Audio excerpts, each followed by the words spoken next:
I come to you with a message of leave-taking and farewell.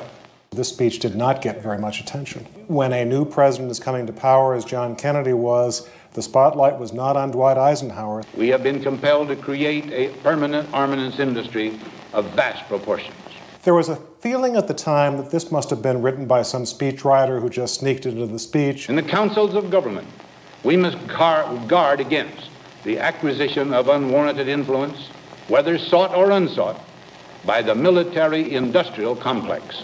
3 months ago, we got contacted by a family up in Minnesota saying that we have documents from Malcolm Moose. He was responsible in part for drafting the military-industrial complex speech. These new papers give us written evidence that this was not just some caprice of Eisenhower's or something by some speechwriter. You see the evolution of his speech from May 1959 to 1961. And he wanted to give this speech for a long time, 2 years. Our military organization today bears little relation to that known of any of my predecessors in peacetime, or indeed by the fighting men of World War II or Korea. There was one person in Dwight Eisenhower's life whom he really confided almost everything to, and that was his brother Milton. There's one particular document where the speechwriters had already drafted their version of the speech, only to see Milton come along and totally revamp what had already been written. When Milton Eisenhower was taking notes and writing things on the drafts of these speeches, the speechwriters knew that it wasn't Milton talking, it was Ike. The potential for the disastrous rise of misplaced power exists and will persist. He would see magazines with advertisements for some new warplane or some bomb, and he got so angry he'd take the magazine and throw it into the fireplace of the Oval Office because he felt that defense spending should not be something that would be encouraged by companies who are seeking commercial gain. We must never let the weight of this combination endanger our liberties or democratic processes. There is an interesting document. It shows that the farewell speech will be made to Congress.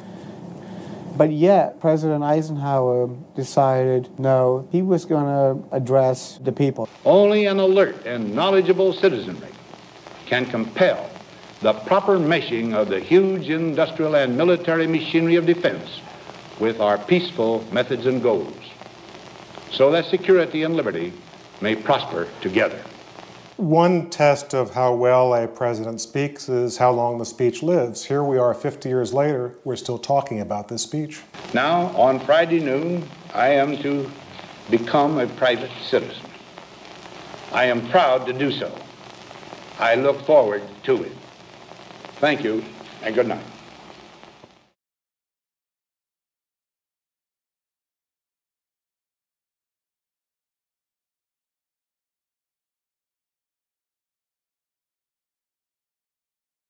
So help me God.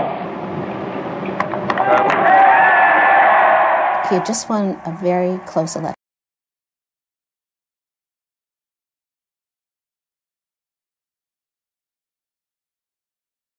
About every year, the National Archives puts a new original letter from George Washington on display. This is a letter from George Washington to Henry Lee, Governor of Virginia, written on July 3rd, 1792. For the exhibit, our goal is to prepare the document so the document will be appreciated and has no other distraction. The main problem of this document was that there were old adhesive, discolored paper tapes which obscured Washington's writing. We can immerse the document in water bath. I didn't want to do that because it still has a wonderful old cream color, and I absolutely did not want to disturb it. The artist, William Williams, attempted to approach President Washington through a letter of introduction offered by the Governor of Virginia, Henry Lee. Washington refused this proposal to pose for a painting. Your letter of the 20th was presented to me yesterday by Mr. Williams, but to be frank, and I hope you'll not be displeased with me for being so, I am so heartily tired of these kinds of people that it is now more than 2 years since I have resolved to sit no more for any of them. And we believe that during the presidency, his 8 years of the presidency, he sat for over a dozen artists. But sitting for portraits was not his most favorite thing to do in life. Besides the irksomeness of the sitting and the time I lose by it, these productions have, in my estimation, been made use of as a sort of tax on individuals by being engraved, and that badly, and hawked about or advertised for sale. You might be in the painter's chair for a few hours.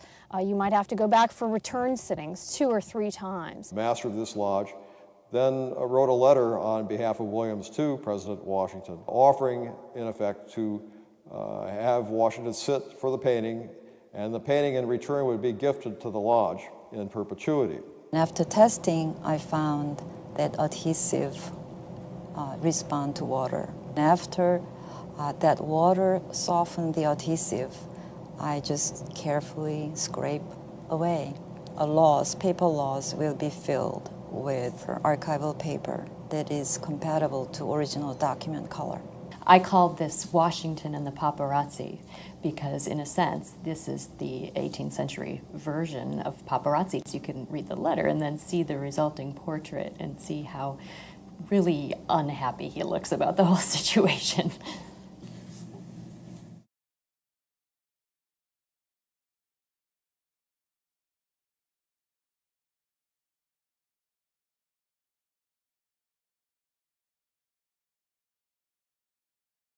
On June 17, 1972, 5 men are arrested in the headquarters of the Democratic National Committee in the Watergate office complex in Washington, D.C. President Nixon is in the Bahamas. White House Chief of Staff H.R. Bob Haldeman is in Key Biscayne. June 20th, 1972, 3 days later, was the first time that President Nixon and Haldeman talked about Watergate around the microphones. Mr. Haldeman took copious notes of his meetings with the president. In the Nixon materials, Nixon Library, there are probably 300 boxes of his notes on yellow paper. You can follow Haldeman's notes. The president is talking about a letter he wants to send to the governor of South Dakota.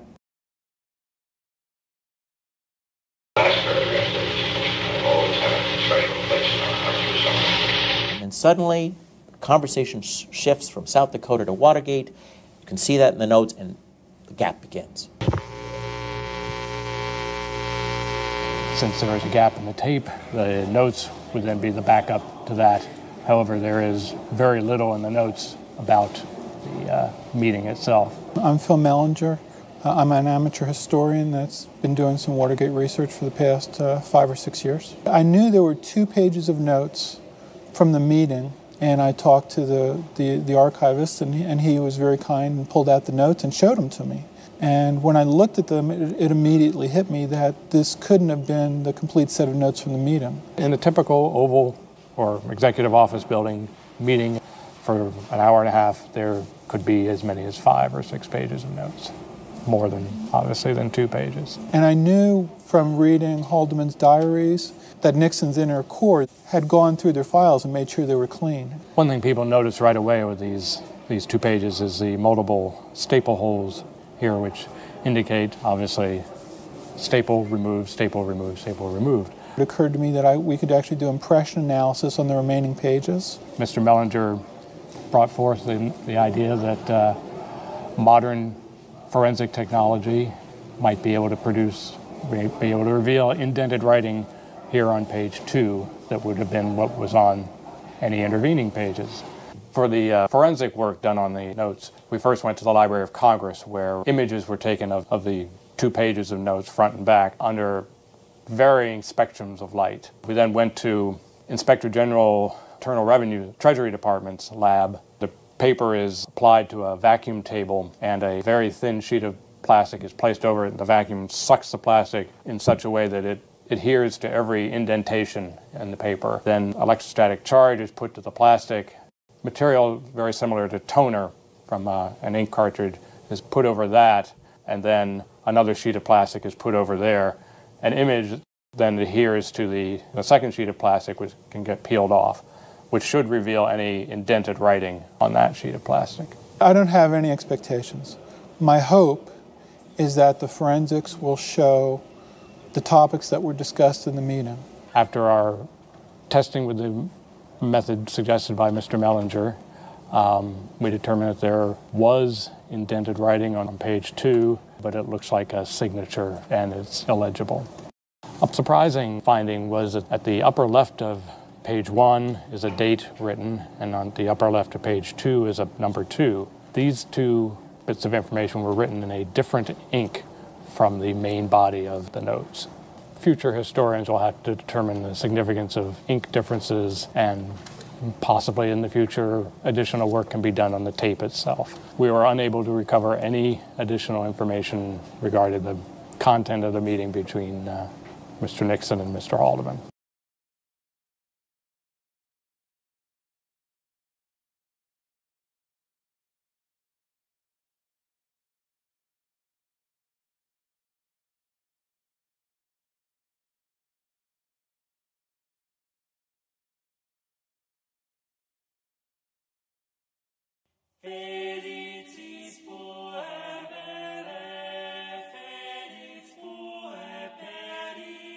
The Magna Carta is considered by many to be the most significant document in Western history.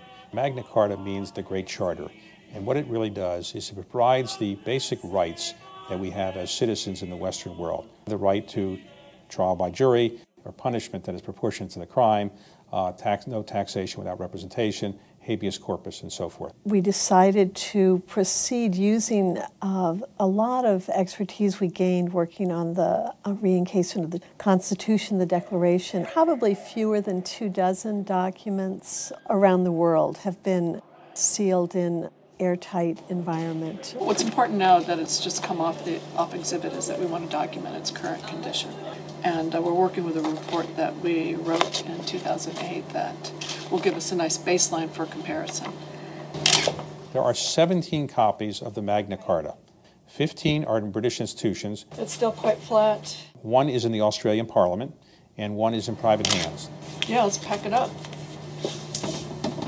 I had heard it was for sale. I went to see it the night before the sale occurred, and I heard from the curator that it was very likely that it was going to be bought by somebody who lived outside the United States. So I decided that I would go back the next day and try to buy it, and really provide it as a gift to the National Archives so that the American people could see it. With things that are reactive to changes in humidity, such as parchment, also paintings, those two particular types of artifacts always need time to acclimate to the surroundings. We worked for a number of weeks making sure that the temperature and humidity were kept constant in the workspace. When we opened the encasement, the first thing that we wanted to focus on was whether or not the change in humidity visibly affected the parchment. It did not. Not wearing gloves is the first thing that most people notice. See, I feel like it's pretty strong. I mean, it's phenomenal condition for its age. And what we tell them is that when you wear gloves, it reduces the tactile sense. So if you have something that's very fragile, it's the safest method of handling. That parchment is so susceptible or vulnerable to changes in the relative humidity and temperature. When it's on the animal, it's aligned and it's under tension. And then it comes off and it gets prepared or treated because that's not a natural alignment. When it gets exposed to moisture, the collagen fibers, they have some memory that they want to realign. When we talk about mapping the document, we're basically outlining specific features because when we do the treatment and it's such a living document, it will change a little bit. There was a lot of distortion. If that was tension caused by the mends, we wanted to release it. And the only way we could figure that out was by removing the mends. There were 9 old repairs on the document. Sometimes you discover things trapped in the adhesive. Looks like someone was wearing a black sweater when they... What we wanted to do was to remove all of them so that we could flatten the parchment evenly and also get rid of old adhesive residues that had been left over from a previous campaign. Minimal moisture is critical, so we used a mild enzymatic solution to soften the adhesive. It's a trace amount that's actually in contact with the document, We take adhesive samples to go and have them analytically tested so that we know exactly what we're dealing with. Removing the older pairs can be very difficult. It's very time consuming. We do it very carefully under the microscope and use minimal moisture.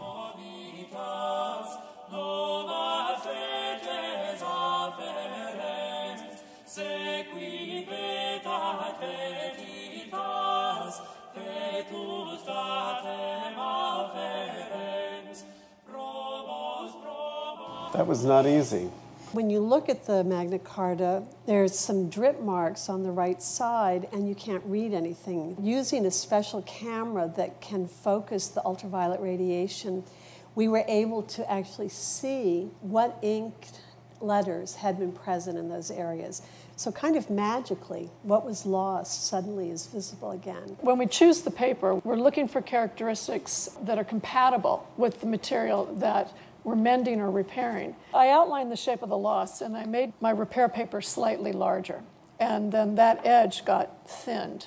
And that's what gets attached to the document with adhesive. There was a pretty significant loss here, and so to stabilize it, we put the fill in. The effect that I was trying to achieve was to just make it look similar to the surrounding parchment, which with these watercolors is fairly easy to do. None of the end painting comes in contact with the document. It's confined only to the fill. And then to reintegrate the loss so that it's not the first thing that you see when you look at the record, we just lightly tone with watercolor. It's still very visible that it's there, but it's like camouflage. Conservation's art, science, and history all rolled into one. The final step was humidification and flattening of the parchment. And then we're going to leave it under restraints for 3 months or so. After 3 months, we'll take the weight off. Our anticipation is that it will remain in pretty much the same configuration.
The National Archives' role in this project was to stabilize the document and make the Magna Carta look as clear and readable as it could. But at the same time, we had to design an encasement so that the parchment could be sealed up in inert gas to prevent oxidation and make it last as long as possible. Centuries, many, many centuries. The National Institute of Standards and Technology, which is better known as NIST, is a research laboratory which is part of the Department of Commerce. A lot of our experiments here at NIST go on in controlled atmospheres, which is basically what we're putting inside the encasement is a controlled atmosphere. Basically, we start out with a three-dimensional model that is created in computer-aided design software. We take that three-dimensional model into another program that takes toolpaths, and we can actually take that model right into the machine. We started with a 6-inch block of aluminum and machined 90% of it away. That gives us the opportunity to make this with a few joints or spots where there could be leaks. I'll start out with a bigger tool to rough it, and in the corners the radius will be big, and I'll work my way to a smaller tool to get it to a point. Machining out these pockets for weight reduction on this frame. I've got to take caution to make sure that everything's going right.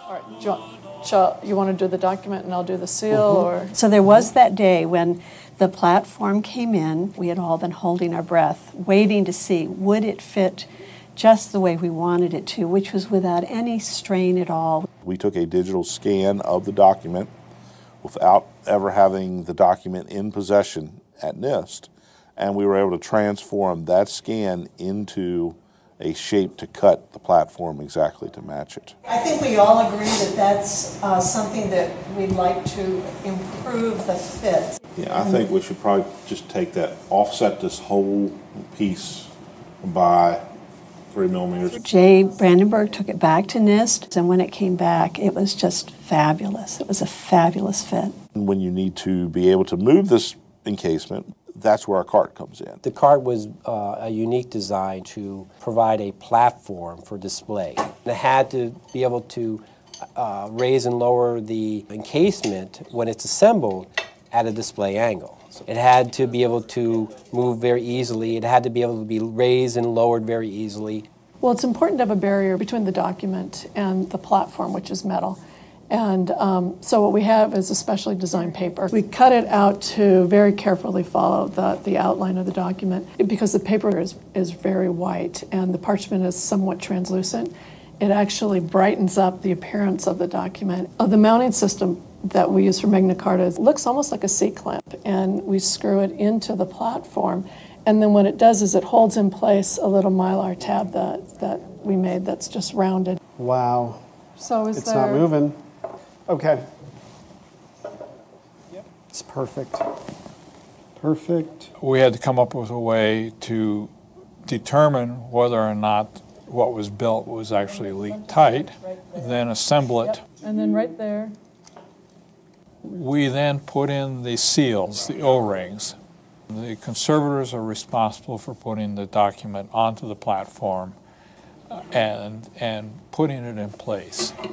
And put the glass on top of this.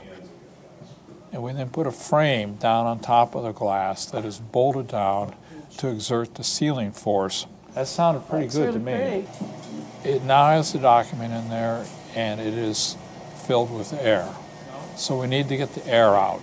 And we do this by flushing it with high purity argon, which is completely chemically inert. That gas has to be humidified to a level that is consistent with the environment that the document has been in before. Purge gas, or the flush gas, goes in one side of the encasement, passes through the encasement, and exits out the other side. And when it does, it takes the ambient gas with it. We actually reduce the residual oxygen level in the casement down to the part per million level. The museum world, as opposed to our world, is entirely different. It's almost like night and day. We really learn to appreciate the differences and the uniqueness of each other's environment. The thing that makes me so proud of being part of this is the fact that you can bring together 2 federal agencies, the expertise, the knowledge, the skills, and really do something tremendous.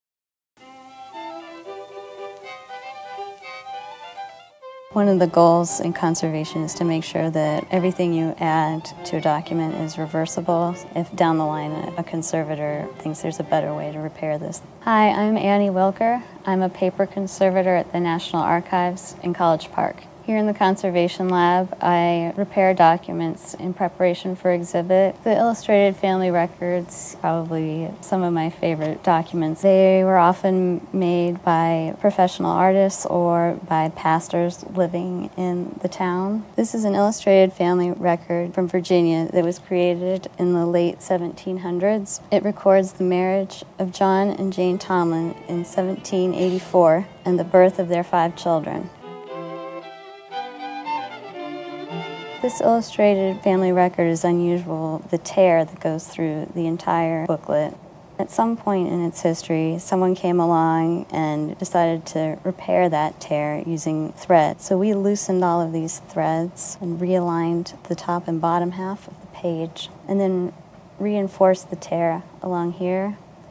So this is a document that's a mock-up. I'm going to demonstrate how I fill this loss. So I would start with a piece of Japanese paper like this. Conservators like this paper a lot just because of the long fibers it has. You can see them here. So I'll start out by tracing the shape of the loss onto this sheet of mylar. You could use lots of different tools for this, but I like this because of the point on it. So now I've cut out this piece of Japanese paper to match the shape of the loss, and I'll adhere this over the mend with wheat starch paste. The archives has about 100 family records like this. A lot came following the Revolutionary War. Many women after the war became widowed, and the government offered pensions to widows who could prove their relationship. Jane Tomlin turned over her family record to the United States government in order to receive an $80 a year pension, but unfortunately that record was not returned to her family. We've done this fill here, but if this piece were for exhibit, it would be more important that the color matched better. I'm going to tone a little bit of paper now just to demonstrate. I try to mix up a color as close as I can to the original document. It's just sort of trial and error.